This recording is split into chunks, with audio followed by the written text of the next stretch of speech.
Jai Jinendra, I hope everything is very good now. So let us start. I'm just sharing with you the slide. Can you all see the screen? Recording progress. I'm sure सभी को screen दिख रही है हाँ ma'am, दिख रही है ma'am. Ji. Ma'am, yes. So let us start with our new course, that is study of religion. Okay तो मैं आपको सबसे पहले ब्रीफ कराती हूँ कोर्स के बारे में एंड धीरे धीरे we will go into the details. Course objective जानना बहुत जरूरी है कोई भी कोर्स चालू करते हैं तो so you can just read it here. It is about knowing the religious traditions and beliefs.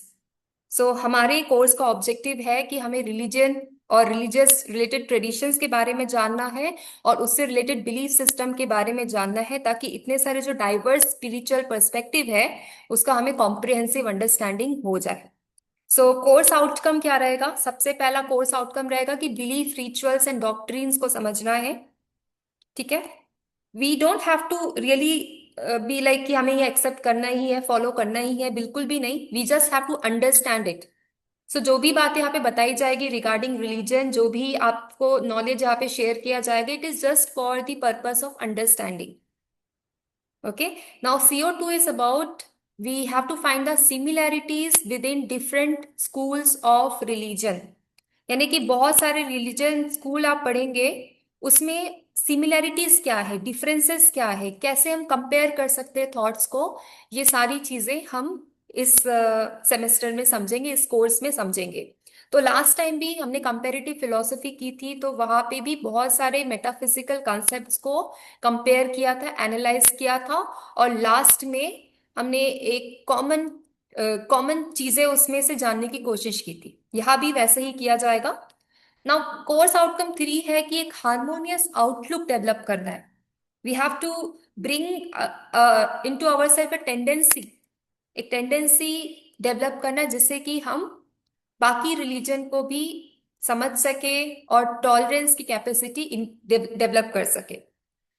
Course outcome 4 रहेगा कि जो डाइवर्स स्क्रिप्चुअल मोरालिटीज, ये सारी चीजों को अप्रिशिएट करना है, उसको समझना है और कोशिश करना है कि उस पर और रिसर्च वर्क किया जाए। कोर्स आउटकम 5 है कि कंस्ट्रक्टिव डायलॉग में हमें पार्टिसिपेट करना है। वी नो कि आज भी रिलीजन में अगर डिबेट होते, डायलॉग्स होते, तो कहीं ना कहीं वो वॉयलेंस रूप ले लेते हैं। But here what we have to do, we have to engage in constructive dialogue which is regarding the religious role in public life. जैसे कि मैंने पहले भी बताया है कि रिलीजियस जो है, it's a part and parcel of our life. भले हम अगर नास्तिक भी है तो we can not like completely avoid being in this particular field. So we have to understand this and engage ourselves in constructive as well as meaningful dialogue. Okay, यहाँ तक सबको क्लियर है कि कोर्स ऑब्जेक्टिव क्या है? कोई problem यहाँ तक? Any problem regarding course title, course objective? No ma'am, well understood. Quite understood yeah, but इसमें और भी कुछ आपको लगता है कि ऐड होना चाहिए apart from all this things? Right now तो no, then we don't know. ठीक है, ओके फाइन। ऑलराइट, सो सबसे पहले ना we will start with understanding the basic term religion. जब हम पढ़ते हैं, या इसको थियोलॉजी भी पढ़ते हैं, थियोलॉजी यानी कि स्टडी ऑफ रिलीजन। तो जब भी हम रिलीजन की स्टडी करते हैं, थियोलॉजी की स्टडी करते हैं, तो कोई ऐसे टर्म्स है जिसके बारे में हमें समझना बहुत जरूरी होता है, जिसको समझना हमारे लिए इंपॉर्टेंट हो जाता है। तो यहाँ पे हम वैसे ही टर्म से शुरुआत करते हैं। सबसे पहले आप देख सकते हो यहाँ पे अप्रायोरी, पूर्व अनुभविक। पूर्व अनुभविक यानी कि ये ऐसा सिस्टम या एक ऐसा कंसेप्ट है जो अनुभव से ऊपर है। ये एक लैटिन फ्रेज है जिसका मतलब होता है फ्रॉम व्हाट कम्स बिफोर, पूर्व से प्राप्त ज्ञान। पूर्व से प्राप्त ज्ञान, पहले से आया हुआ ज्ञान। तो अप्रायरी मतलब वो नॉलेज जो कि पहले से ही हमें पता है या पहले से ही बताया गया है। अनुभव से पहले ही ये नॉलेज जो हो जाता है उसको अप्रायरी ज्ञान बोला जाता है। और यह ज्ञान जो है वो अनुभव से स्वतंत्र होता है। अनुभव से स्वतंत्र यानी इसको समझने के लिए हमें एक्सपीरियंस करना जरूरी नहीं है। बहुत सारे कंसेप्ट्स हो गए, आत्मा के कंसेप्ट्स हो गए, ब्रह्मांड के कंसेप्ट्स हो गए। बहुत लोग वेद में जो दिए गए बताए गए कंसेप्ट्स है उसको मानने को ही रेडी नहीं है। क्यों नहीं है? क्योंकि वो अप्रायरी का मतलब ही नहीं समझते। अप्रायरी मतलब ऐसा भी ज्ञान उपलब्ध है जिसको एक्सपीरियंस किए बिना भी समझा जा सकता है। तो वो हो गया अप्रायरी, यानी कि पूर्वा अनुभविक ज्ञान। तो जो भी हम अगर रिलीजन कॉन्सेप्ट में भी ऐसे कुछ कॉन्सेप्ट्स हमको दिख जाते हैं, ऐसे बिलीफ सिस्टम दिख जाते हैं जहां हम उसको यकीन ही नहीं कर पाए, हम उसको विश्वास ही नहीं कर पाए, तो वहां पे ये टर्म आ जाता है और इसके तहत हम उस कॉन्सेप्ट या उस बिलीफ सिस्टम को समझने की कोशिश कर सकते हैं। तो यहाँ पे तर्क, परिभाषाओं और मूल गणित के सत्य, ये सब एग्जाम्पल हो गए अप्रायरी ज्ञान के। ओके, सो आई होप कि ये टर्म का मतलब समझ आ गया होगा आपको कि अगर आने वाले लेसन्स में ऐसे कुछ बातें आ गई जो आपको लगे कि हमने कभी एक्सपीरियंस ही नहीं किया, तो आप समझ लीजिए कि वो बातें हो रही है अप्रायरी, अप्रायरी चीजों की। ओके, नेक्स्ट हो गया कंटिंजेंट, संयोगिक। Contingent refers to something that could be और could fail to be, यानी कि हो भी सकता है और नहीं भी हो सकता है, यानी कि ये नेसेसरी नहीं होता है। ओके, ये अनिवार्य नहीं है और ये हमेशा कोई ना कोई सर्कमस्टेंसेस या कंडीशंस पे डिपेंड करता है। अच्छे से समझिए, ये शब्द जो है ना थियोलॉजी की, जब भी आप किताब पढ़ेंगे ये सारे वर्ड्स आपको दिखेंगे। कंटिंजेंट, आकस्मिक, वह है जो हो भी सकता है और न भी हो सकता है। यह अनिवार्य नहीं होता और परिस्थितियों पर निर्भर करता है और इसे आवश्यक भी नहीं समझा जा सकता। ठीक है, तो हो सकता है कि ये शब्द आपने पहली पहली बार सुना होगा, कभी सुने नहीं होंगे, तो आप लोग अगर लिख पाते हैं तो और अच्छी बात है। ठीक है, ये कंसेप्ट जो अभी आप देख रहे हो स्क्रीन पे, ये तो आपने सुना ही है। लास्ट सेमेस्टर में भी काफी बार ये सारे शब्दों पे हमने बात की है, डिस्कशन किया है, प्लस इसके बारे में लिखा भी है डिफरेंट डिफरेंट दर्शन के हिसाब से। आत्मन, आत्मन हिंदू फिलॉसफी लाइक वेदांत में आत्मन जो है हमारे इनर सेल्फ यानी कि आत्मा यानी कि सोल को कहा जा सकता है। और इसको कभी भी हम बॉडी से कंफ्यूज नहीं करेंगे। बॉडी अलग होता है, मेंटल स्टेट अलग होता है और आत्मा अलग होता है। तो आत्मा क्या होता है? It's identical with ultimate reality. Vedanta में बताया गया कि आत्मन जो है वो आइडेंटिकल यानी कि ब्रह्मांड से आइडेंटिकल होता है और कभी कभी वो अलग भी होता है। तो यानी कि वो सिमिलर भी है, डिफरेंट भी है। तो आत्मन जो है it survives the death of the body. Body खत्म हो जाती है, उसके बाद भी कुछ चीज एसेंशियल के रूप में रह जाता है, वो है आत्मा। ये रीइनकारनेट्स होता है और रीइनकारनेशन के थ्रू ये बर्थ एंड डेथ के साइकिल से भी रिलीज होता है। ओके, तो ये कंसेप्ट तो आपको मालूम ही होगा। इसमें हम और डिस्कशन करेंगे आगे वाले लेसन्स में। आत्मन, देन ब्रह्मांड। ब्रह्मांड अल्टीमेट रियलिटी है, first cause of the Cosmo है। इसको समझने के लिए हमें अप्रायरी ज्ञान का इस्तेमाल करना पड़ेगा, क्योंकि ब्रह्मांड हम बोलेंगे एक्सपीरियंस ही नहीं कर पा रहे, कैसे समझ ले। तो इसके लिए हम बोल सकते हैं कि अप्रायरी अनुभवों से हम इसको समझ सकते हैं। नेक्स्ट हो गया कॉग्निटिव साइंस ऑफ रिलीजन, यानी कि धर्म का संज्ञानात्मक विज्ञान। यहां तक समझ आ रहा है? कुछ डिफिकल्टीज? ठीक है, तो कॉग्निटिव साइंस ऑफ रिलीजन ऐसा डिसिप्लिन है, ऐसा एरिया है जो कि हमें एक्सप्लेन करता है कि क्यों और कैसे रिलीजियस बिलीव्स बनते हैं, क्यों हमें रिलीजियन एक्सपीरियंसेस होते हैं यानी कि धार्मिक अनुभव होते हैं, और कैसे हम धार्मिक व्यवहार को अपनी निजी जिंदगी में ला सकते हैं। मानव का जो शरीर है, मानव का जो विचार है, वो रिलीजन से काफी इफेक्ट होता है। तो वही सब चीजें हम कॉग्निटिव साइंस ऑफ रिलीजन में स्टडी करते हैं। और जो मानव का विकास होता है उसमें भी रिलीजन का काफी बड़ा रोल है। तो ये सारी चीजें जो है हम कॉग्निटिव साइंस ऑफ रिलीजन में समझते हैं। कॉग्निटिव से यही समझ आता है कि हमारे माइंड में क्या प्रोग्रेस हो रहा है, क्या इवोल्यूशन हो रहा है, यही समझ आता है। जब कॉग्निटिव साइंस ऑफ रिलीजन हम लेंगे तो इसका मतलब है कि रिलीजन के थ्रू हमारे जो माइंड सेट है वो कितने प्रोग्रेस हो रहे हैं। ये हो गया कॉग्निटिव साइंस ऑफ रिलीजन। फिर आता है मिस्टिकल एक्सपीरियंस। आज की जनरेशन यानी कि आज के रिसर्च में मिस्टिकल एक्सपीरियंस यानी कि रहस्यात्मक अनुभव पे बहुत ज्यादा रिसर्च किया जा रहा है। अब आप लोग बोलोगे कि ये एक्सपीरियंस तो हम समझ ही नहीं पाते, तो अब इसमें रिसर्च कैसे किया किया जाए? तो रिसर्च करने के लिए हमें स्क्रिप्चर स्टडीज करना पड़ता है। ओके। और स्क्रिप्चर स्टडीज करने के साथ साथ हमें ये अनुभव यानी कि अप्रायरी अनुभव को भी समझना पड़ता है, इंट्यूटिव जिसे बोलते हैं। तो भारतीय दर्शन की जहाँ बात हो रही है, क्योंकि हम इस सेमेस्टर में मोस्टली मोस्टली क्या हम भारतीय दर्शन पे ही चर्चा करेंगे। तो भारतीय दर्शन की जो बेस है वो इंट्यूटिव नॉलेज है। मोस्टली जो यहाँ पे ज्ञान हो रहा है वो आध्यात्मिक स्तोत्र से हमें मिल रहा है। ओके। आध्यात्मिक चीजों से हमें इसका ज्ञान मिल रहा है, तो इंट्यूटिव पे हम फोकस करेंगे, इंट्यूटिव को हम कंसीडर करेंगे। तो मिस्टिकल एक्सपीरियंस जो होता है, जो धार्मिक अनुभव होता है, वो उप प्रकार है रिलीजियस एक्सपीरियंस का। तो यानी कि जब अगर टॉपिक कोर्स का है स्टडी ऑफ रिलीजन, यहाँ पे हम मिस्टिकल चीजों को नेग्लेक्ट नहीं कर सकते। ओके। हम कोशिश करेंगे कि मिस्टिकल एक्सपीरियंस पे भी हम डिस्कशन करें, उसकी स्टडी करें। तो मिस्टिकल एक्सपीरियंस जो हो गया सबसेट ऑफ रिलीजियस एक्सपीरियंस हो गया, और ये एक डायरेक्ट एंड अनमीडिएटेड एक्सपीरियंस यानी कि प्रत्यक्ष एवं मध्यस्थता रहित अनुभव। जो गॉड है उसका अनुभव या तो कोई डिवाइन बीइंग है उसका अनुभव, वो हो गया मिस्टिकल एक्सपीरियंस। तो आप लोग भी कुछ अगर मिस्टिकल एक्सपीरियंसेस आपको होते हैं तो यू कैन शेयर हियर कुछ, तो उस पे हम लोग और डिस्कशन कर सकते हैं कैसे होते हैं, उसका ओरिजिन क्या हो सकता है। इस सब चीजों पे हम लोग डिस्कशन कर सकते हैं ताकि ये जो क्लास है वो काफी इंटरेस्टिंग रहे। ओके। सो आप लोग में से कोई बोलना चाहता है regarding any of your mystical experiences?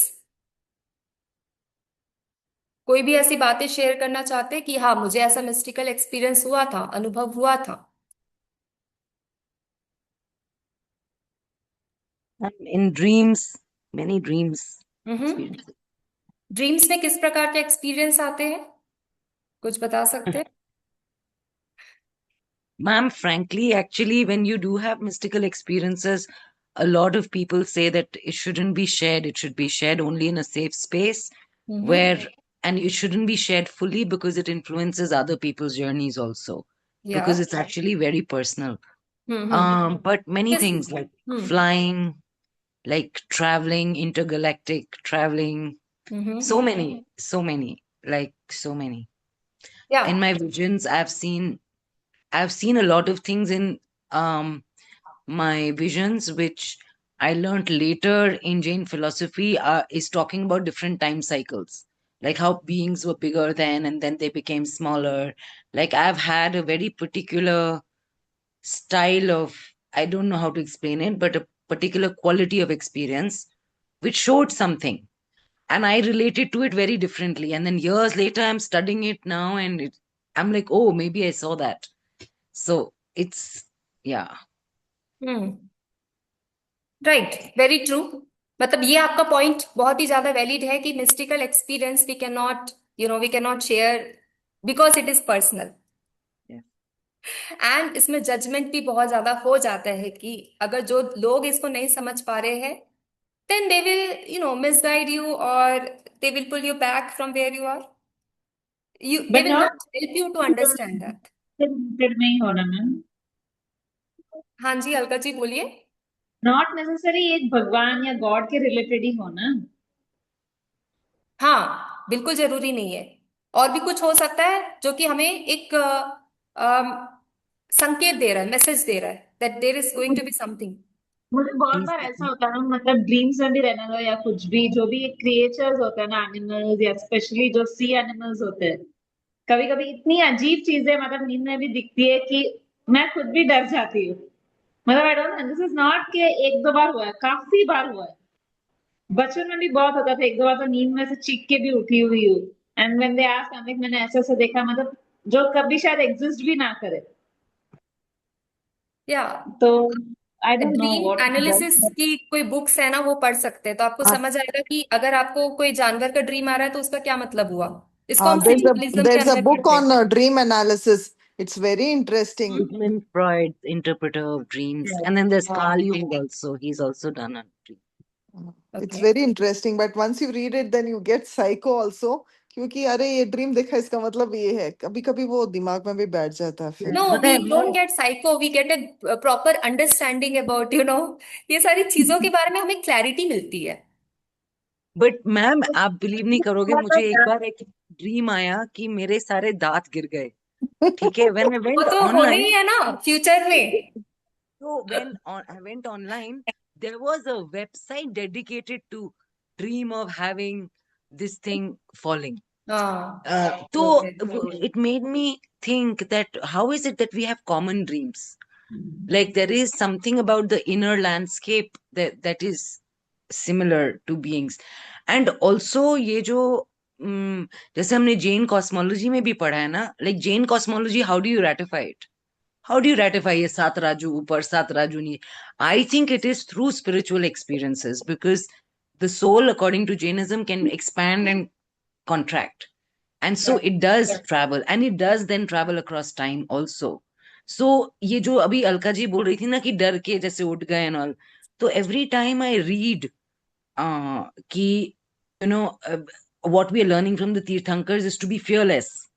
It is fearless in that space actually, because like through the senses and our waking life is one way, but in the subconscious, in the deeper conscious, वहां पे निडर होना is the real work, because उसमें हम cognitive mind ऐसे नहीं use कर रहे. It's like, I mean, of course now enough studies have happened on dream science that there are multiple layers to the subconscious mind, and it's a combination of what you've gone through that day, your past memory, and all of that. But at the same time, I feel like when we had this conversation, that what does it mean to look beyond senses and beyond mind? I think dreams is one aspect, but in meditation also, one can get into that inner landscape. Dreams obviously speaks up. They gives you a message. Every dream has a message with it. But meditation, especially I have experienced in meditation, you can actually, ma'am, have done Sadhguru's meditation, and in that meditation, you actually come above earth. You're not on the earth. Hmm. You're not sitting on the floor. You're in the air. If you go True. deep into the meditation, it's really very good experience. But So it's that just the is a experience which you can do it. mystical, that is a mystical experience. What ma'am is Geeta ji is saying? Will that be considered mystical Yeah, that is experience? a mystical experience. See, mystical experience is mostly about the revelations. एक difference बताती हूँ मैं. एक हम बोलते हैं ना prayers and meditation. There's a difference between prayers and meditation. Prayers में you are passing your information to God. And when God starts speaking to you, that is called meditation. That means some kind of intuitive knowledge you are getting. So when you say God is speaking to you, is it mystical experience only? Of course, it's a mystical experience. Because your रहस्यमय है, हम उसको पहचान नहीं पा रहे, we cannot name it. So, ma'am, where in Jainism, since there is no concept of creator God, what would a mystical experience involve in Jainism? Jain के concepts and context भी हम लोग पढ़ेंगे, but let us first be generic term में हम समझते हैं पूरे कॉन्सेप्ट को. Can I answer this? हाँ जी, अगर आपके पास है शॉर्ट में आंसर तो आप बोल सकते हैं. Simar, though there's no concept of God, there's a concept of Devi Devta. So, when you're saying that God is talking to you, it's not God who is talking to you, it's Devi Devta who is talking to you, the representative of that God. Exactly, that is why it is called mystical, because we really don't know कि ये message कहाँ से आ रहा है, but we call it intuitive knowledge. Correct. Okay, got the point. All right, let us move ahead. Ma'am, will you share these slides with us? Yeah, I will share with you notes. Okay. ठीक है. And book का मैंने नाम बताया, आप लोग लिख लीजिएगा और परचेस कर लीजिए ताकि आप लोग भी पढ़ना शुरू कर दे. ठीक है, मैं ग्रुप में भी भेज दूंगी. Okay, alright. तो अब मिस्टिकल एक्सपीरियंस के बाद आ जाते हैं धार्मिक अनुभव. किसी को पता है रिलीजन शब्द कहाँ से आया है? Is it religare or something? No. या true. What did it mean? I It means to bind and to connect everything together. The same thing which we call dharma. Dharyate iti dharma. यानी कि जो चीज सबको hold करके रखती है, unite करके रखती है, उसको धर्म बोलते हैं। रिलीजन का भी शाब्दिक अर्थ वही है, something which is uniting everything together. तो यहाँ पे जब रिलीजन की बात करते हैं तो इसका मेन जो इंटेंशन है, पर्पस है कि सबको, जो भी बिलीफ्स होगी, जो भी आइडियोलॉजी होगी, उससे सबको यूनाइट करके रखना। तो रिलीजियस एक्सपीरियंस यानी कि धार्मिक एक्सपीरियंस तो हो गए, सब्जेक्टिव एक्सपीरियंस व्यक्ति के अनुभव हो गए, और इसको धार्मिक व्यवहार के अंदर ही लिया जाता है। पर जब 19th एंड 20th सेंचुरी की बात करें तो जो फिलोसफी ऑफ रिलीजन बढ़ चढ़ के आया, वो इस प्रकार के एक्सपीरियंस के बारे में बात करते हैं कि जहां पे हम ईश्वर की बात करें, दिव्यता की बात करें, और सिर्फ ईश्वर और दिव्यता की बात ना करें, उसके अलावा उसके लिमिटेशंस की भी बात करें। हमारे ह्यूमन कॉग्निशन यानी कि हमारी ह्यूमन अंडरस्टैंडिंग की लिमिटेशन होती है, वो सारी चीजों को समझने की, उसके बारे में भी बात करें। और हम अपनी संस्कृति को कैसे आगे लेके जा रहे हैं थ्रू दिस रिलीजियस डायलॉग्स, उसकी भी बात करें। तो 19th एंड 20th सेंचुरीज, उसके बाद जो भी रिलीजन में डेवलपमेंट हुआ, वो इसीलिए हुआ ताकि हम अपने व्यवहार को सुधार सके, हम अपने आचरण को सुधार सके। और इसीलिए जो इंडियन फिलॉसफी है वो वेस्टर्न फिलॉसफी से काफी अलग है। इंडियन फिलॉसफी मोस्टली व्यवहार पे डिस्कशन करना चाहती है कि हम अपनी निजी जिंदगी यानी personal life plus social life को कैसे इंप्रूव कर सके, इस बारे में भारतीय दर्शन बताता है। पर जब हम वेस्टर्न फिलॉसफी की बात करें तो वेस्टर्न फिलॉसफी बहुत साइंटिफिक है, वहां पे कोई लेना देना नहीं है व्यवहार से। वहां पे मोस्टली उनका फोकस है कि हम इस चीज को साइंटिफिक वे में कैसे देख सकते हैं, अगर कोई गॉड है तो उसके पीछे का साइंस कैसे जान सकते हैं। तो उनका मेनली कंसेप्ट ये होता है। बट जब इंडियन फिलोसफी की बात करें तो इंडियन फिलोसफी इसको ओवरऑल तरीके से देखना चाहता है। वो चाहता है कि रिलीजन की स्टडी कर रहे हैं तो उसमें हम साइंटिफिक चीजों को तो ढूंढे, पर उससे ज्यादा हम वो सारी चीजें हमारे व्यवहार में कितना इम्प्रूवमेंट लाता है, उस पे भी हम फोकस करें। तो जो हिस्टोरिकल डेवलपमेंट है वो इंडियन फिलोसफी का, उसके बारे में भी आगे मैं बताऊंगी कि कैसे, किस प्रकार से डेवलपमेंट हुआ। ओके, बट पहले ये रिलीजियस एक्सपीरियंस यानी कि धार्मिक अनुभव को समझना जरूरी था कि जो एक्सपीरियंस है हमारे व्यवहार को अच्छा करने के लिए, ये रिलीजियस एक्सपीरियंस या धार्मिक अनुभव हमारे लिए बताए गए हैं। अब जो दूसरा शब्द है वो वेदांत। वेदांत जो है आप लोग को पहले ही पता है कि it is one of the 6 Orthodox, Orthodox यानी कि आस्तिक school of Hindu philosophy.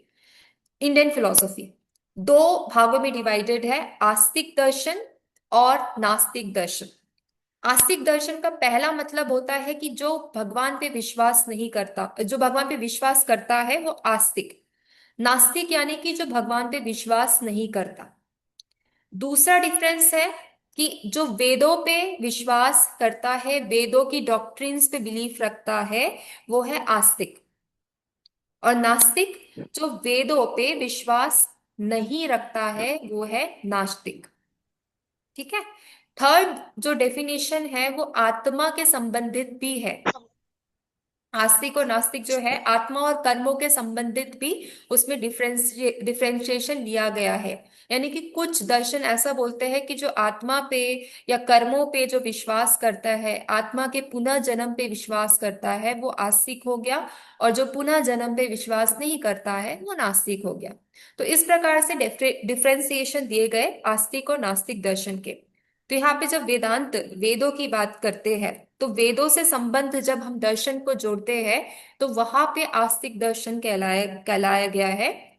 Okay, तो उसमें आस्तिक दर्शन के बारे में हम और आगे पढ़ते हैं, बट यहाँ पे सबसे पहले वेदांत का मतलब समझ जाते हैं। वेदांत जो होता है वेदों का अंत, दैट इज कॉल्ड वेदांत। वेद का मतलब क्या होता है? नॉलेज, ज्ञान। अब वेद को ज्ञान जो होता है इसको किसी ने लिखा नहीं गया है, इसको बोलते हैं नॉन ह्यूमन ऑथर, यानी कि इसका ह्यूमन ऑथर नहीं है। ये सीधा अगर भगवान बोल रहे तो वहां से आया गया नॉलेज है। अब ये नॉलेज कैसे आया? ऋषि मुनियों ने जब बहुत तपस्या किया, जब उन्होंने मेडिटेशन किया, तो उनको कुछ चीजें रिवील हुई। वो भी जो भी सारी चीजें रिवील हुई उसको श्रुति बोलते हैं। श्रुति यानी कि सुन के उन्होंने वो सारी चीजें हमें दी। यानी कि वेदों को लिखने की कभी जरूरत ही नहीं पड़ती अगर हम ह्यूमन मेमोरीज पे डिपेंड हो जाते हैं। बट हमें पता है कि ह्यूमन मेमोरीज बहुत वीक है। आज की बातें हमें 10 साल बाद याद नहीं रहती। और इसी वजह से उन्होंने डिसाइड किया कि इसको लिखा जाए, कहीं संभाल के कलेक्ट करके रखा जाए, ताकि आगे आने वाली पीढ़ियों को वो याद रहे। बट बहुत पुराने जमाने में चले गए तो कभी वहां पे as as a writing form उनको पढ़ना नहीं पड़ता था। वो हमेशा याद करते थे, उसको मेमोराइज करते थे, ताकि सालों साल उनको वो चीजें उनके उनके दिमाग में रहे और उनके बिहेवियर में वो दिखे। तो वेदांत को जानना समझना बहुत इंपॉर्टेंट है। हमारे जो सिलेबस रहेगा, सिलेबस में भी जो पहले के कुछ चैप्टर्स होंगे वो वेदों पे ही होंगे। ठीक है। तो इसलिए मैं वेदांत का कंसेप्ट थोड़ा सा बता देती हूँ ताकि आपको पता चले। अब वेदांत के बाद आगे देखते हैं बिलीफ के बारे में। बिलीफ के बारे में इंडियन और वेस्टर्न फिलोसफी दोनों ने काफी बढ़ के काम किया है। हमें लगता है कि बिलीफ क्या होता है। बिलीफ तो ऐसा नॉलेज है जिसपे हम सच नहीं मान सकते, क्योंकि आज हम कुछ चीज को बिलीव कर रहे हैं, कल शायद हम वो चीज पे विश्वास ना करें। तो यहाँ पे ह्यूमन लैंग्वेज का बहुत ज्यादा ही इंपॉर्टेंट रोल है। Human language is all that we possess for worshipping. Human language के थ्रू ही हम उपासना करते हैं, और इसी से हम ईश्वर की चर्चा करते हैं। हमें लगता है कि ह्यूमन लैंग्वेज एडिक्वेट है, यानी कि व्यवस्थित है समझने के लिए, बट काफी कभी कभी ऐसा होता है कि ह्यूमन लैंग्वेज भी वो चीज को समझने में हमें हेल्प नहीं कर पाता है। और इसी वजह से जो राइटिंग फॉर्म, ये रिलीजियस की जो भी राइटिंग फॉर्म है, जो भी लिखी गई बात है, उससे हमें काफी चीजें क्लियर नहीं होती। और इसी वजह से हमें डिस्कोर्स अटेंड करने पड़ते हैं, डायलॉग्स करने पड़ते हैं, ताकि ये सारे सिस्टम्स हमें समझ आए। तो स्क्रिप्चर्स की जहां तक बात करें, स्क्रिप्चर्स में काफी चीजें दी गई जो है वो मानव रूपक भाषा है। जो भी चीजें बताई गई है वो किसी ह्यूमन ऑथर ने लिखा है, उसकी कही गई बात भी हो सकती है। तो उसमें कितनी सच्चाई होगी वो आपके विश्वास के ऊपर है। अगर आप सच मानते हैं, आप गुरु पे विश्वास करते हैं, तो बिल्कुल भी आप उसको फॉलो करेंगे। बट कहीं भी अगर आपको डाउट होता है, कभी भी लगता है कि ये चीजें जो लिखी है इस पे मैं ट्रस्ट करूं या ना करूं, तो डाउट भी हम ले सकते हैं। जैसे कि डेकार्ट्स का जो कॉन्सेप्ट है आपको याद होगा शायद, राइट?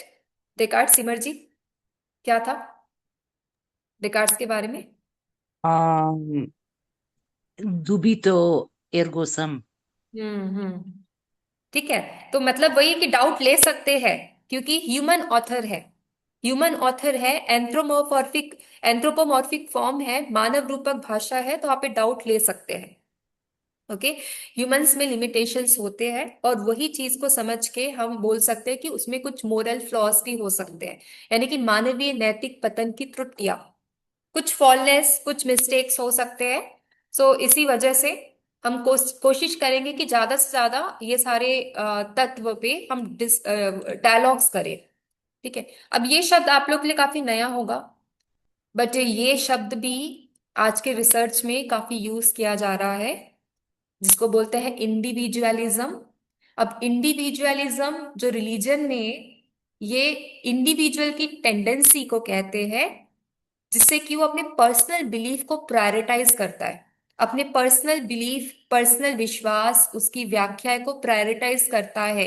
एक्सटर्नल रिलीजियस अथॉरिटी को वो कम भाव देता है, ज्यादा से ज्यादा वो अपने इंटरनल बिलीफ्स पे भरोसा करता है।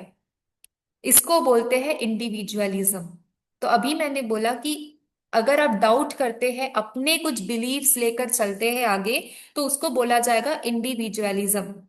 व्यक्तिवाद, व्यक्ति कैसा सोच रहा है, व्यक्ति के क्या विचार है, व्यक्तिगत आस्था क्या है, उस पे ये थॉट्स आगे चलेंगे। बट इससे क्या है, ये क्यों किया जा रहा है? Ultimate goal is to search for the transcendence, that is सत्य की खोज।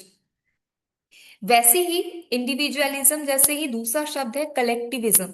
कलेक्टिविज्म थोड़ा सा कॉन्ट्रास्टिंग में है। कलेक्टिविज्म यानी कि ग्रुप का क्या थॉट है, कोई सोसाइटी का क्या थॉट है, कोई कम्युनिटी का क्या थॉट है, उसको बोलेंगे हम कलेक्टिविज्म। इंडिया में जो कल्चर है वो चाइना के कल्चर से काफी डिफरेंट है, क्योंकि कलेक्टिव थॉट्स है, कलेक्टिव आइडियोलॉजी है। ओके। तो इंडिविजुअलिज्म एंड कलेक्टिविज्म, इसका मतलब समझना जरूरी है।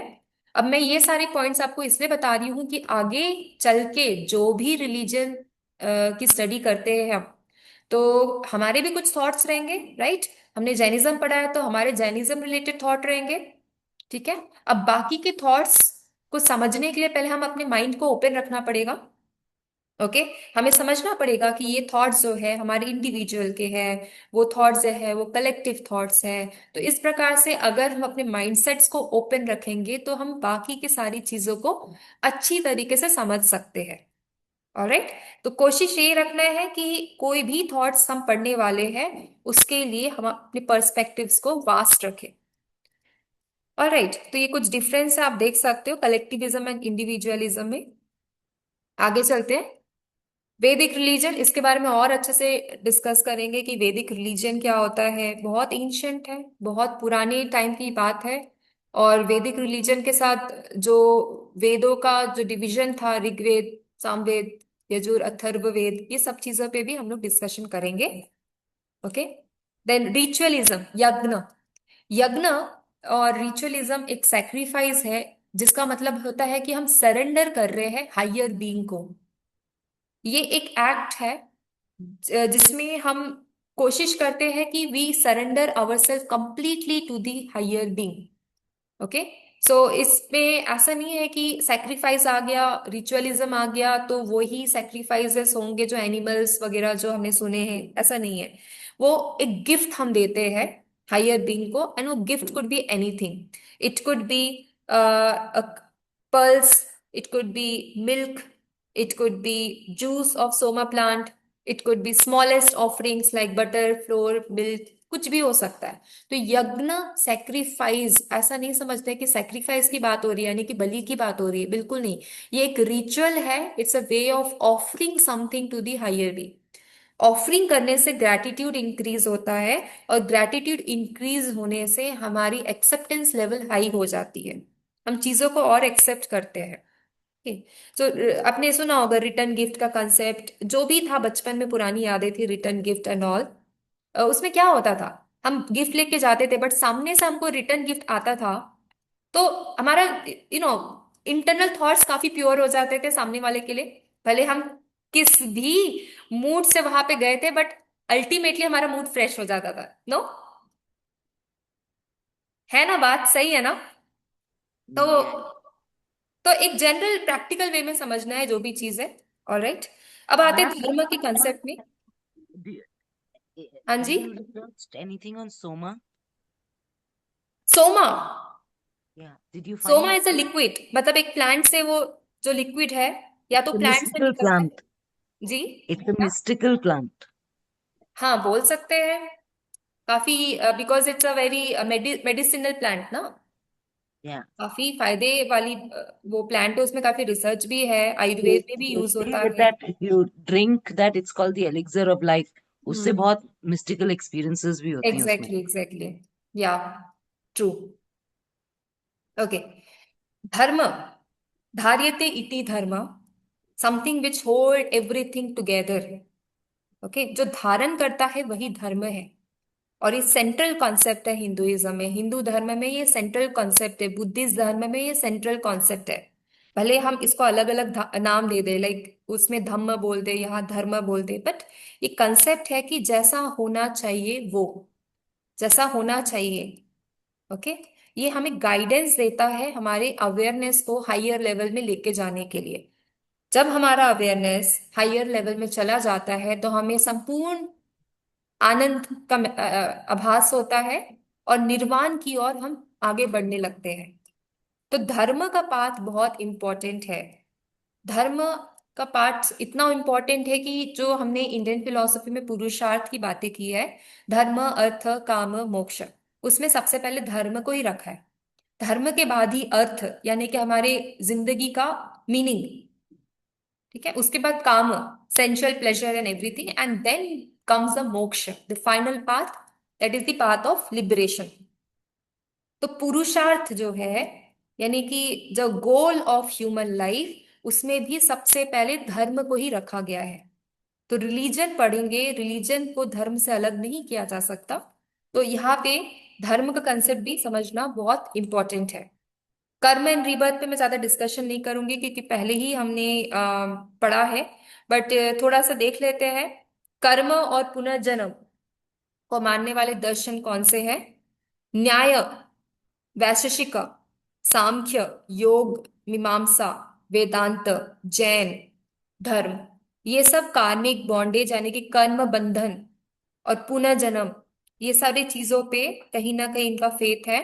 ये लिबरेशन पे भी मानते हैं कि हम मोक्ष की प्राप्ति कर सकते हैं।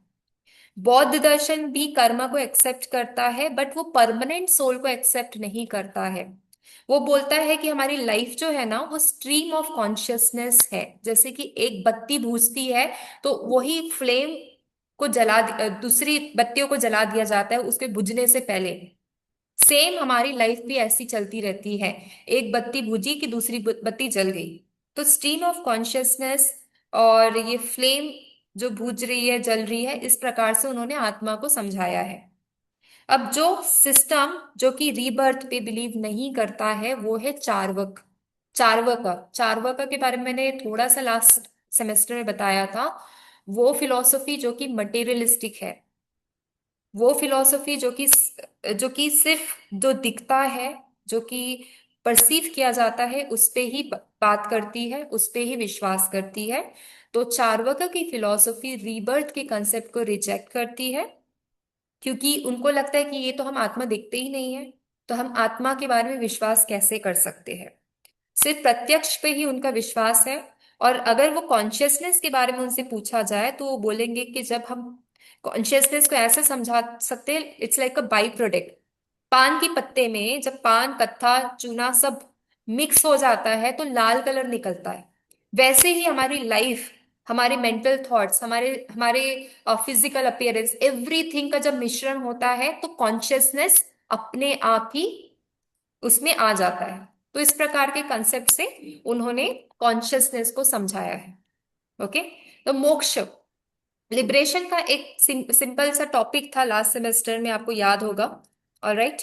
अब मोक्ष, जिसको विमोक्ष, विमुक्ति, मुक्ति, ये सारे टर्म से बताया गया है, ये जैनिज्म, बुद्धिज्म, हिंदुइज्म, सिखिज्म, सब जगह ये यूज किया जाता है।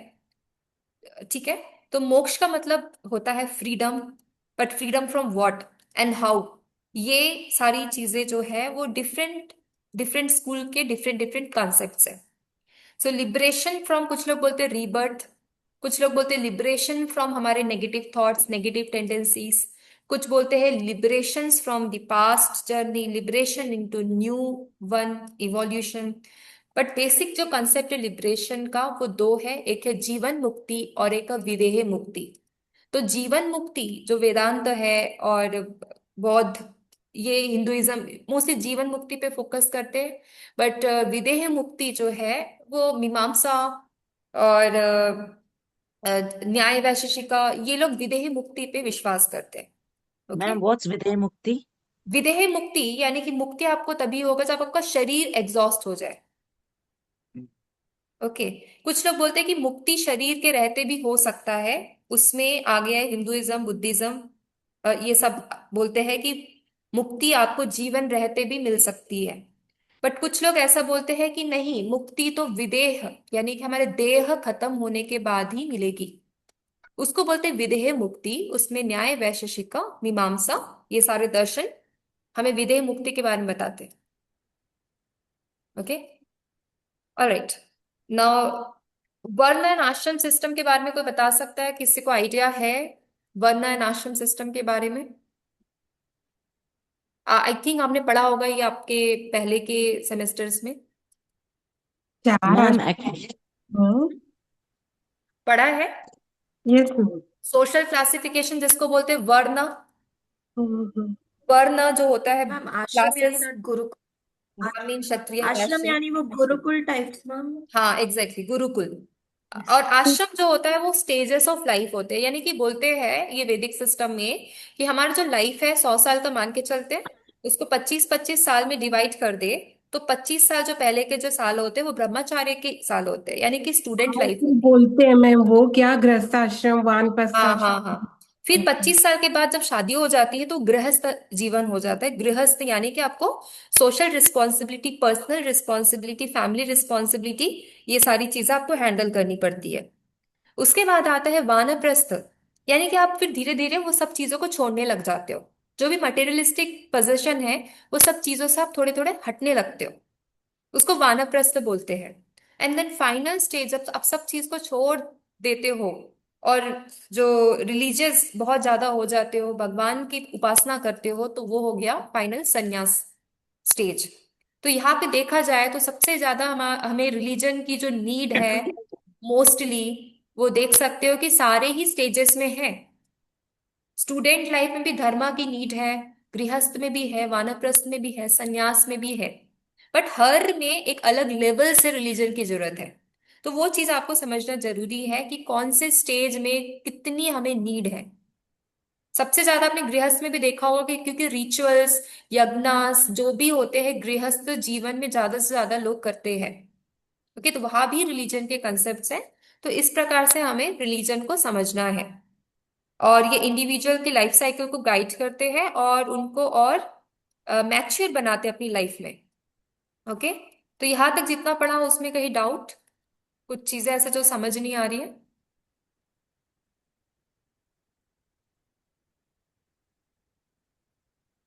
Ma'am, actually, it's so interesting that on, I think because we learned Vyavahar and Nishchay, it makes sense now. But hmm like caste, for example, over there the word was written class, but really these days we use class as economic classes hmm because like like scheduled caste person can be very rich today, can be of a high class. So in hmm India, one nice thing I learned from Jainism was that in the olden times, Brahmins came to the rise later. They were actually Kshatriyas, the warlords who were on the top of the caste thing. But on the other end, in Acharang Sutra, they said give up caste because if the concept is that we have been born in every part of the lokas, then who are you to say I belong to this caste or this class, or who decides that who's superior or thing. So हम वो निश्चय रूप से कैसे देख रहे हैं और व्यवहार रूप से कैसे देख रहे हैं, वो भी। या ट्रू ट्रू, हाँ वो सही है, बिल्कुल सही है। बट डिस्कशन इस प्रकार से होना है कि ये जो भी डिविजन्स थे उसमें भी रिलीजन का क्या रोल था, समझ रहे हो? ओके ठीक है। ओके जैसे अभी रिलीजन को कहाँ कहाँ हम समझ सकते हैं उस हिसाब से हम देखेंगे। कास्ट तो एज अ सोशल चीज हम थोड़ा सा साइड में रखेंगे। हम सिर्फ यही समझेंगे कि रिलीजन को किस प्रकार से हम समझा जाए, और ये सारे जो डिविजन्स थे उन्होंने कितना कंट्रीब्यूशन दिया है रिलीजन स्टैंडर्ड के लिए। Okay. Okay okay. Hmm, alright. Hmm. अभी श्रुति ट्रेडिशन मैंने आपको पहले ही बताया है कि जो सेक्रेड टेक्स्ट है वो डिवाइन टेक्स्ट होते हैं, रिवील्ड टेक्स्ट होते हैं, उसको ही हम श्रुति बोलते हैं। ओके। और श्रुति जो है उसके थ्रू हम जितने भी स्क्रिप्चर्स आज देख रहे हैं, वेद, उपनिषद, ब्राह्मणास, ये सब श्रुति टेक्स्ट है, यानी कि ये रिवील्ड टेक्स्ट है जो कि एंशियंट सेजेस, ऋषिज, उन्होंने ट्रांसमिट किया है ओरली। टीचर्स ने उसको ट्रांसमिट किया उसके स्टूडेंट को, और स्टूडेंट ने फिर उसको लिखा है। तो इस प्रकार से श्रुति टेक्स्ट जो है वो स्मृति टेक्स्ट से अलग है। श्रुति यानी जो सुन के लिखी गई बात, और स्मृति यानी जो समझ के, याद करके लिखी गई बात। तो ये हो गया श्रुति एंड स्मृति ट्रेडिशन। तो हम जब सबसे पहले वैदिक जो नॉलेज लेने वाले हैं अपने कोर्स में, वहां पे हम श्रुति ट्रेडिशन से ज्यादा डील करेंगे। ओके, ऑलराइट, ठीक है। थोड़ा सा दो तीन कॉन्सेप्ट्स और देख लेते हैं, then we will wind up. ये जो कॉन्सेप्ट आप लोग देख रहे हो ना, सेविज्म, बस आप शब्दों का मतलब समझो, और इसमें डेप्थ में अभी नहीं जाते। शैविज्म जो है, शैव संप्रदाय, हिंदू रिलीजियस ट्रेडिशंस का बहुत ही इंपॉर्टेंट एंड मेजर ट्रेडिशन है, जो कि शिवा को सुप्रीम बीइंग के जैसे वर्शिप करते हैं। और it is the second largest Hindu sect after Vaishnavism. Vaishnavism जो कि विष्णु को इंपॉर्टेंट मानते हैं, यहाँ पे शिवा को इंपॉर्टेंट मानते हैं। तो शैविज्म के जो फॉलोवर्स है उसको शैव और शैवाइट्स ये बोला जाता है। ठीक है। वैष्णविज्म जैसे मैंने अभी बताया, devotion of Vishnu and his avatars. One second, I am just getting lost. Vishnu and its avatar. Okay. And it is a polymorphic monotheism. अब यहाँ पे ना जो शब्द है ना आप लोग को डरा सकते हैं। पॉलीमॉर्फिक क्या हो सकता होता है, मोनोथिज्म क्या हो सकता है। अभी मैं धीरे धीरे आपको जो डेंजरस वाले शब्द है ना वो बताऊंगी। हेनोथिज्म बोलते हैं, कभी कभी मोनोथिज्म बोलते हैं। जो हिंदुइज्म है ना, यानी कि जो दर्शन है, इंडियन फिलोसफी, हिंदुइज्म फिलोसफी, इसको हेनोथिज्म कहा जाता है। हेनोथिज्म माने, जो मैक्स मुलर बोलते हैं कि हेनोथिज्म माने हिंदुइज्म में है बहुत सारे गॉड्स, ओके, बट जब पूजा की जाती है तो वहां पे एक गॉड को सर्वश्रेष्ठ मान के पूजा की जाती है। Okay. It's not just about Hinduism, it could be about Jainism, Buddhism, it could be about anything. कोई एक भगवान को श्रेष्ठ मान के उसकी पूजा की जाती है, उसको बोलते हैं हेनोथिज्म। यानी कि मानने वाली बात है कि हम सबको मानते हैं, सेम सम्मान देते हैं, बट जब उपासना होती है तो किसी एक को श्रेष्ठ मान के उनकी उपासना की जाती है। जैसे वैष्णविज्म में विष्णु को श्रेष्ठ मान के उनकी उपासना की जाएगी, शैविज्म में शिवा को श्रेष्ठ मान के उनकी उपासना की जाएगी। बट इसका मतलब ये नहीं कि बाकी के जो गॉड्स है वो एग्जिस्ट नहीं करते, वो सब भी एग्जिस्ट करते हैं, वो सब भी माने जाते हैं। बट हेनोथिज्म का मतलब है किसी एक को श्रेष्ठ मान लेना। वैसे ही होता है मोनोथिज्म।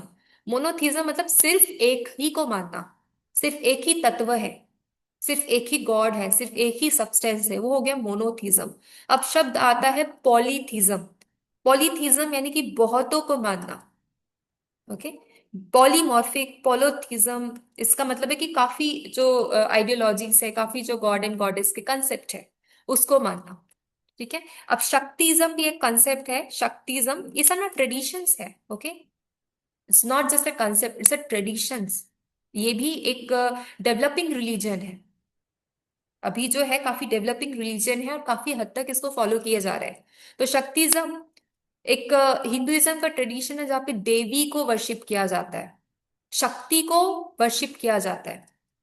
इसमें तंत्रास, आगम्स, ये सारी चीजें आती है जो कि वेद से कनेक्टेड है। ओके। तो इसका भी कंसेप्ट इंपॉर्टेंट है, but we are not going to get into the details, but सब हमको पर्सपेक्टिव्स पता होना चाहिए। हम सिर्फ उसी बात को, कंसेप्ट को क्लियर करेंगे जो सिलेबस में दिया है। हालांकि ये सारी चीजें काफी इंटरेस्टिंग है, बट वो काफी डिटेल में जाएंगे तो we will miss many of the important concept that we have to cover for our final test, final exams. Alright. Bhakti movement भी साउथ इंडिया में ओरिजिनेट हुआ 7th century अराउंड। एंड बहुत सारे जो सेंट्स की टीचिंग थी, लाइक रामानुजा, कबीर, मीराबाई, गुरु नानक, ये सारे जो सेंट्स की टीचिंग थी उसके थ्रू ये मूवमेंट फ्लरिश हुआ। और ये इंडियन सब कॉन्टिनेंट में 15th और 17th centuries के बीच बहुत पॉपुलर हो गया। और जैसे कि अभी आप कास्ट सिस्टम के बारे में बात कर रहे थे, कास्ट सिस्टम के रिस्पॉन्स में ये मूवमेंट और स्ट्रांग हो गया। रिचुअलिस्टिक प्रैक्टिसेस के बियॉन्ड जाने लगा, यानी कि बहुत ही रूढ़िवादी चीजें थी, बहुत ही डॉगमेटिक प्रिंसिपल्स थे, उस पे फोकस ना करके चीजों को कितने सिंपल तरीके से प्रेजेंट किया जाए उस पे फोकस किया गया। तो यहाँ पे बहुत पर्सनल और direct relationship with the divine. पहले क्या था कि डिवाइन के पास सिर्फ श्रेष्ठ इंसान पहुंच सकता है, श्रेष्ठ कैटेगरी का पढ़ा लिखा उत्तम इंसान पहुंच सकता है। बट फिर भक्ति मूवमेंट से क्या हुआ कि अगर आप एक ह्यूमन हो या कोई भी हो, आप कोई भी वहां तक पहुंच सकता है अगर आप में वो श्रद्धा है, आप में वो भक्ति का ट्रेट्स है, तो you can reach to the divine principles, divine sources. ठीक है। तो भक्ति मूवमेंट जो आया चीजों को बहुत लाइट कर दिया, and it has made it more personal and direct relationship with the divine. Alright. Okay. और भी काफी सारे कंसेप्ट है when we talk about religion, when we study about religion. Okay. So अभी हम खत्म करते हैं इस पॉइंट को। और नेक्स्ट क्लास में जब हम पढ़ेंगे ऑलराइट। तो यही कंसेप्ट्स के पढ़ने के बाद we will try to dive into the Indian philosophy, Indian traditions, और we will try to understand कि कितना डेवलपमेंट हुआ। Plus we will try to understand कि भारतीय दर्शन क्या कर रहा है और वेस्टर्न फिलोसफी क्या कर रहा है, दोनों की आइडियोलॉजी क्या है, दोनों की गोल्स क्या क्या है, मोटिवेशंस क्या क्या है। We will try to get into that. Alright, we will also understand about the schools of Indian philosophy, क्योंकि जो स्कूल्स ऑफ इंडियन फिलोसफीज थे बाद में, जो ट्रेडिशंस है वो बाद में डेवलप हुए, बट उससे पहले स्क्रिप्चर्स जो थे वो काफी मतलब स्क्रिप्चर जो भी है, एपिक्स जो है, वो एपिक्स टाइम पहले से था, बट बाद में जो स्कूल्स ऑफ थॉट्स डेवलप हुए। कुछ लोग बोलते हैं कि भारतीय दर्शन जो है उसमें डेवलपमेंट नहीं है, क्योंकि ये जो थॉट्स है इसमें प्रोग्रेस नहीं है, ऐसा बोला जाता है। बट जब हम डेवलपमेंट देखेंगे, हिस्टोरिकल डेवलपमेंट देखेंगे इंडियन फिलोसफी का, तब हमें पता चलेगा कि ये तो कितना डेवलप हो रहा है और आगे भी डेवलप होता जा रहा है। जैसे कि आज ही मैंने भक्ति ट्रेडिशन की बात की, ये सब न्यू कॉन्सेप्ट्स है, बट आप अब देख देख सकते हो कि काफी फ्लरिश हो रहा है, काफी लोगों को ये खींच रहा है। तक मोस्टली जो यूथ है आज, they are mostly inspired by all this bhakti movements.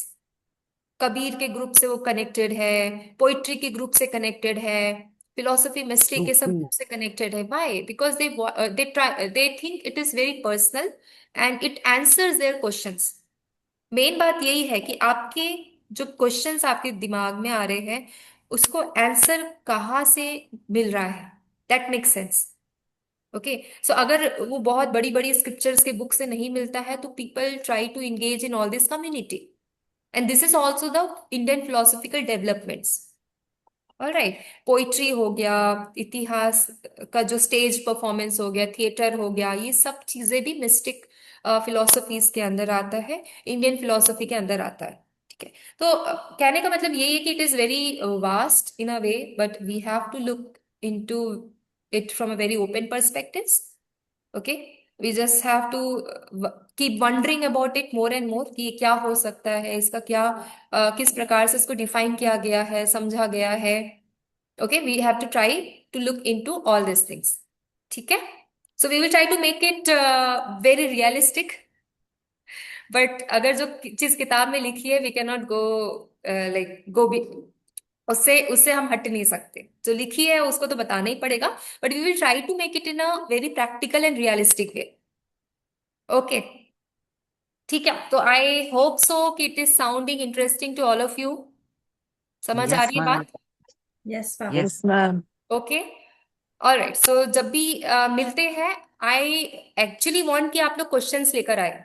एक दो क्वेश्चंस आप पहले से ही बता दो कि ये कॉन्सेप्ट, ये क्वेश्चन जो है हमको समझना है या जो भी है, तो उससे उस पे ही डिस्कशन करके we can make our concepts very strong.